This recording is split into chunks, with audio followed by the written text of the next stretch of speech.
So, Rhonda, you've been with your company TBWA for 21 years. I mean, Yeah, that's a commitment, right? I mean, that's a it commitment. is.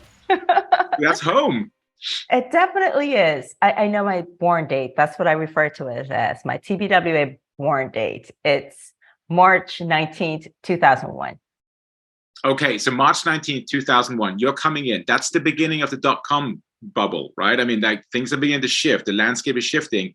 Where did you come in at the organization? Because right now you're sitting at a really Yeah. high vantage point. Where did you start your career within the So for organization? yeah, so if for advertising, we had the Mad Men era, right? Yeah, yeah. And so I was walking in the doors as the Mad Men era was, I think, on its way out. But at the same time, it was super exciting because I dabbled a bit in the dot-com world prior Yeah, to coming to TBWA and just walking through those doors and just seeing this agency that's just beautiful and fast and these like creative profiles and types just running around with ideas and boards up on the wall with different things that they were going to take clients through. I was just literally like fascinated because up until that point in working at the dot-com era, it's been just some really small crappy offices to say the least. right. Right, so Like it was just bootstrapping it. Yeah, yeah. So it was just really exciting walking in the doors and just seeing like creativity at work. Like, oh my goodness. Like I was just like amazed, with walking in there and just absolutely. seeing the agency in its full life. Was it intimidating? No, no, because the people aren't. Yeah. Okay, it's a human, right? Yeah. Yeah, yeah. The people aren't. I just really found, and it was the first time that I'd worked in a global organization. So everyone was coming from somewhere else. So the various accents were just like, oh, or the various way of greeting each other. For instance, like the Dutch, like the three kisses, right? The Right. French with the two, and just Yeah. learning those things. And just everyone was really approachable, accessible, and willing to teach and I was willing to learn and just even observe, like learning through osmosis. So no, it's just not intimidating at all.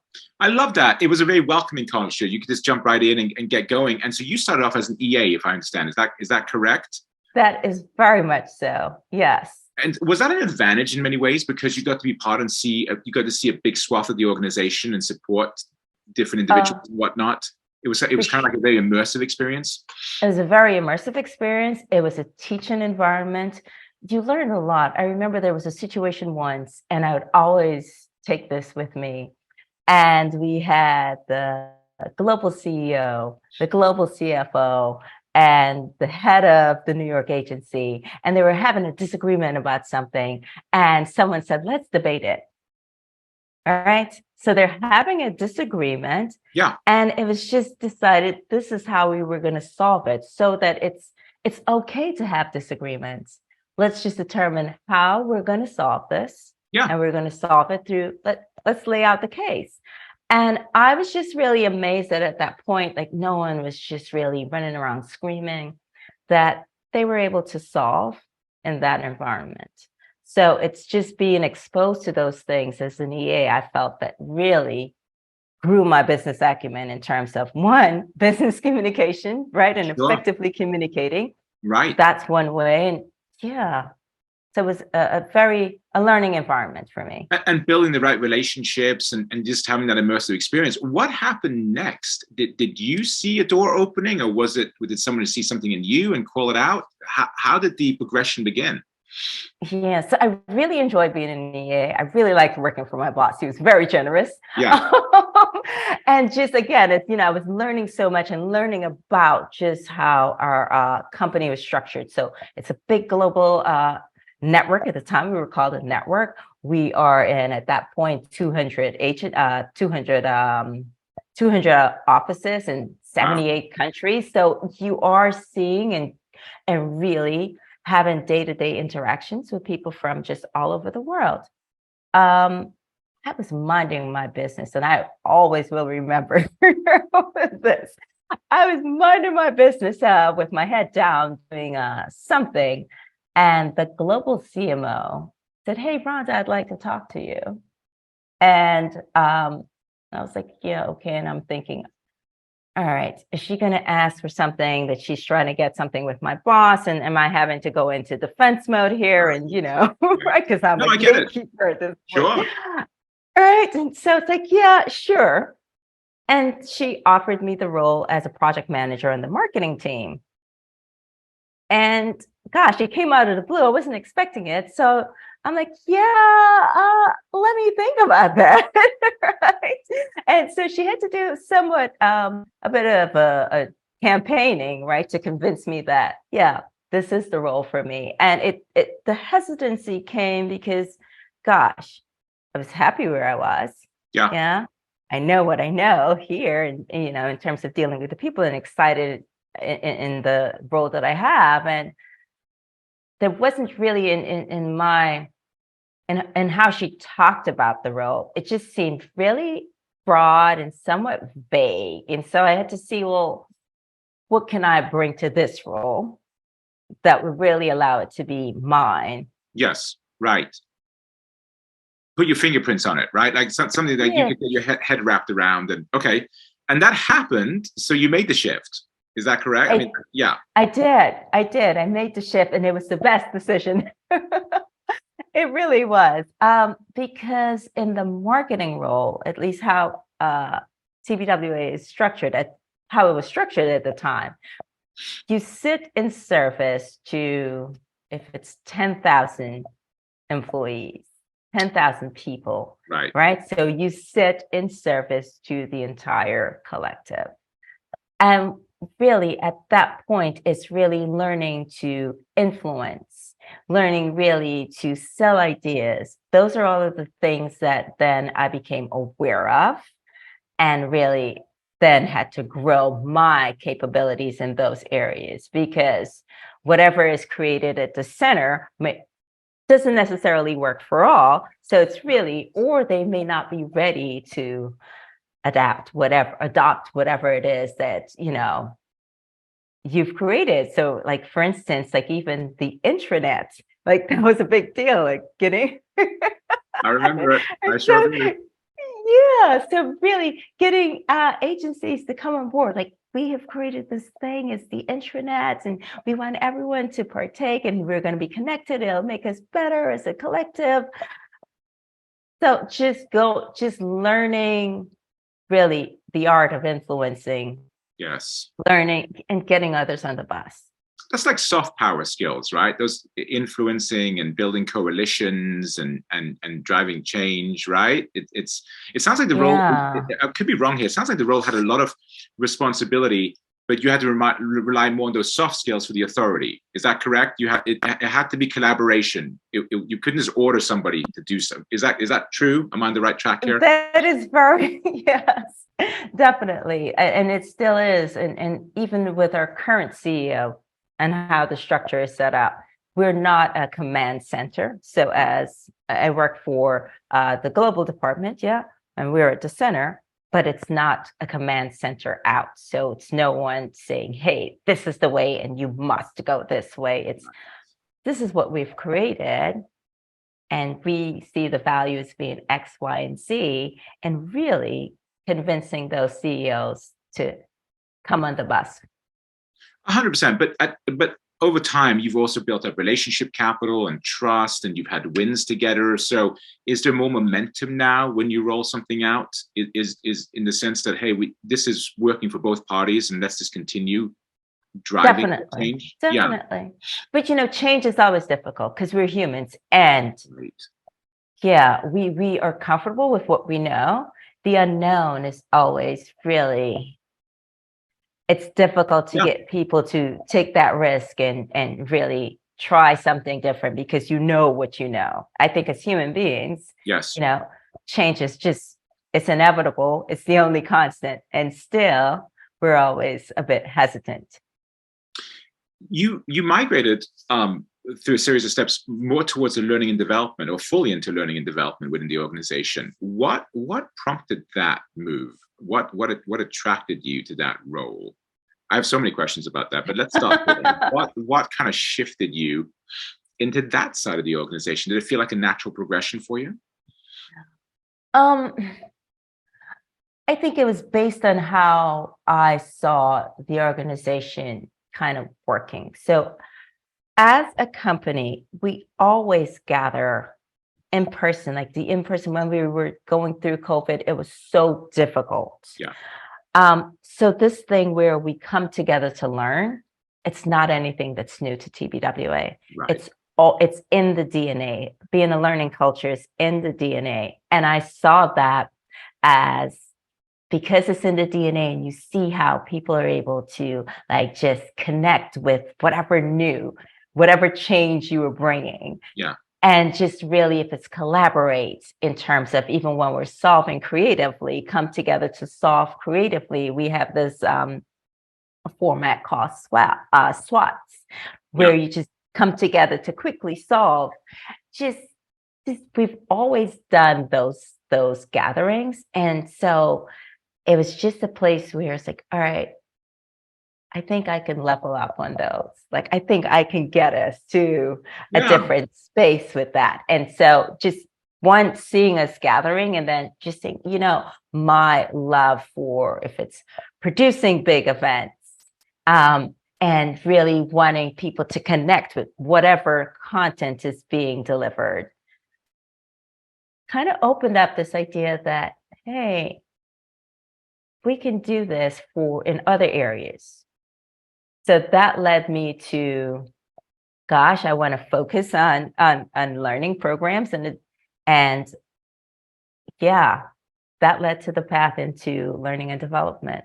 So you had a vision for it. It was a vision that seemed to have happened very organically for you. You were attending these events and participating in these events, and you started having a vision for how you could do them better and more interactive, or whatever efficiencies and leveling up that you could do. Did you have to stake a claim, in the sense that did you have to go to your superiors and say, hey, this is the direction I want to go? Did it come to you? What was the mechanism there to make that transition? Yeah, no. So I went to my boss at the time. And this is something, again, being in a creative environment where everyone creates a pitch deck, everyone is selling ideas, you just having the opportunity to see people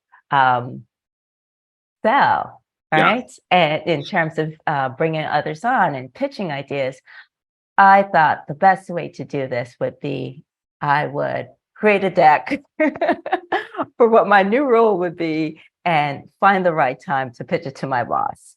I love it. You took initiative. Yeah, right. Okay. Yeah. Yeah. So yes, he bought the idea of me just then focusing on, at the time it's called training and development. Yeah.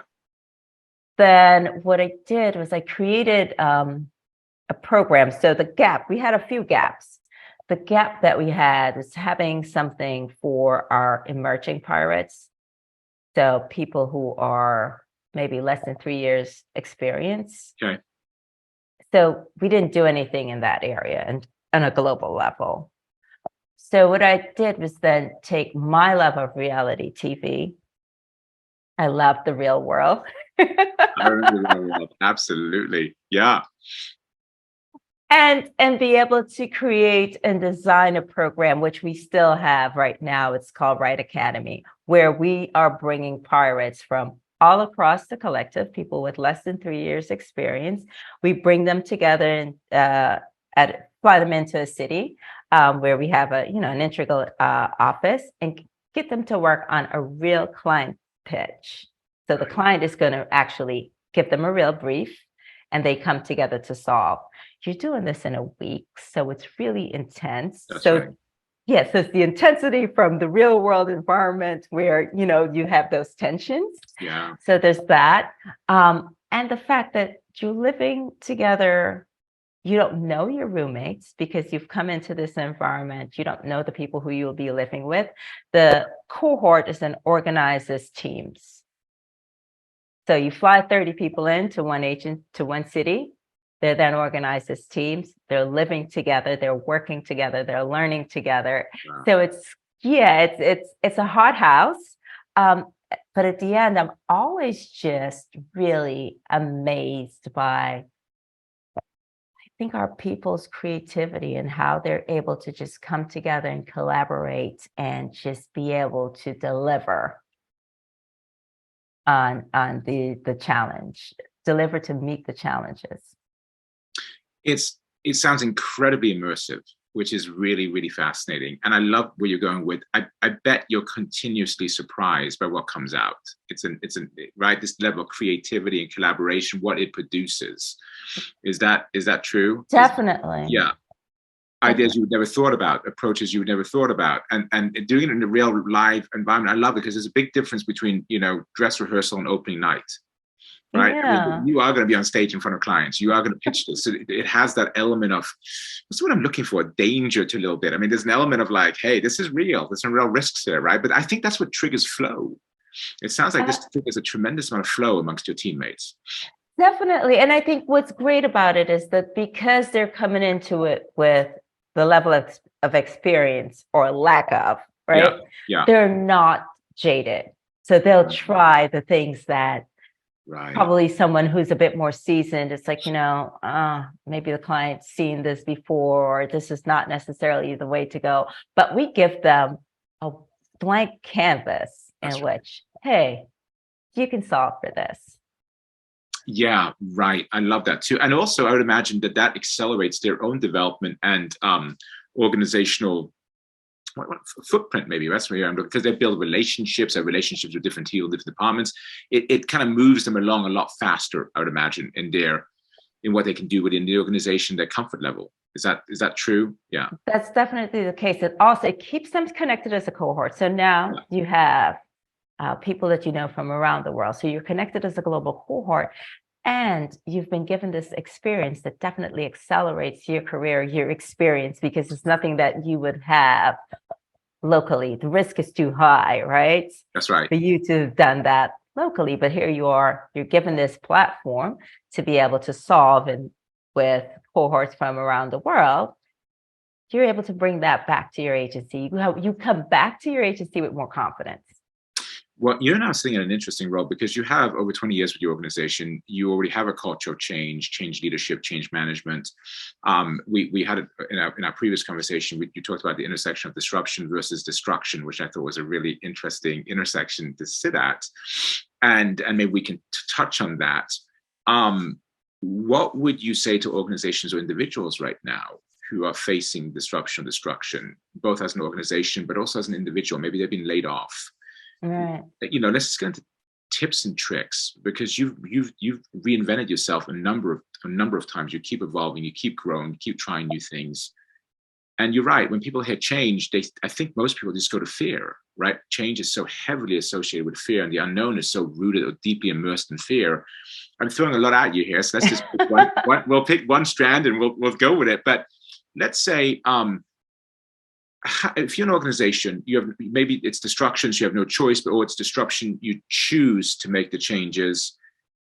What's the best way to bring your team along? What's the best way to make that safe for people? What have you seen? Some pragmatic tips and tricks. Well, first off, I want to credit the disruption, the intersection, or I want to credit the destruction versus disruption to our chairman, Jean-Marie Drew. Yeah. So I'm going to credit him with that. What would be the tips? I think, first off, just one, the acceptance that change is constant. Yeah. Right? Like, we now have to accept it, that there will be change. And I think on a personal level, be the change before things change. Right. And that's why, always on learning is super important. We have to learn on a daily basis. Lifelong learning is not just a phrase. It's not just it's needed. It's not just a nicety. It's needed for existence. Yes. So that would be the first thing. Just always on, have an always on learner's mindset, like always on Okay. learning. Yeah. How do you get others on the bus? Boy, I think that's, you have to show people where it's beneficial for them, Right. where it helps them, Right. and I think this is something that right now we're creating a course, and it's about AI and generative AI, Yeah. and it brings a lot of fear with it. So it's really, what's the mindset that you, or what's the position that you should have when looking at AI? Is it coming to, replace you, or is it coming to enhance your role? Right.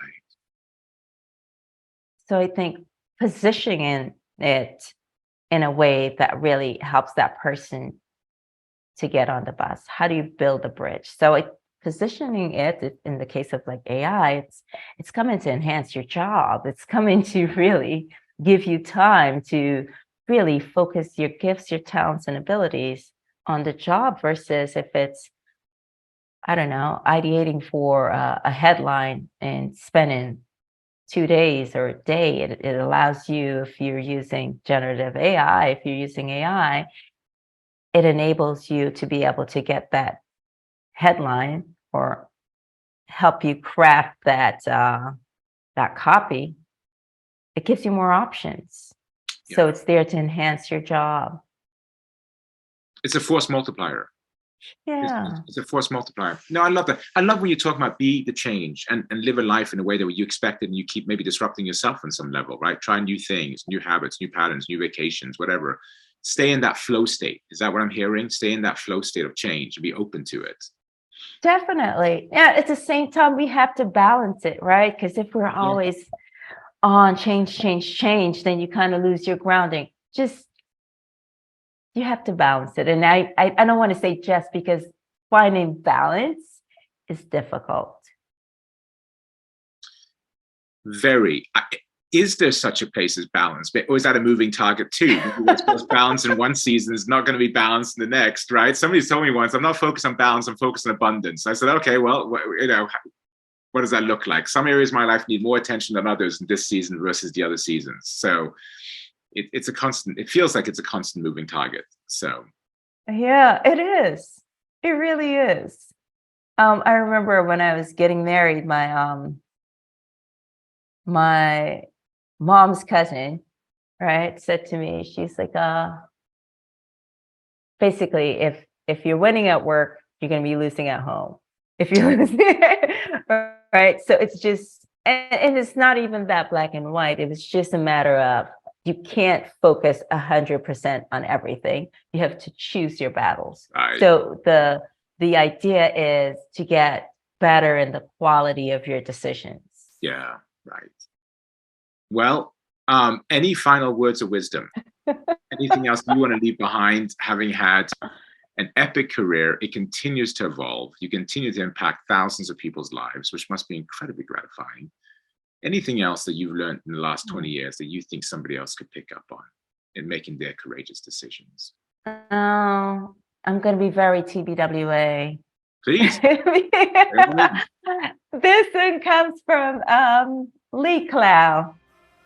It says, make it smart, make it beautiful, have fun. Like, that's it, right? That's it. Make it smart, make it beautiful, have fun.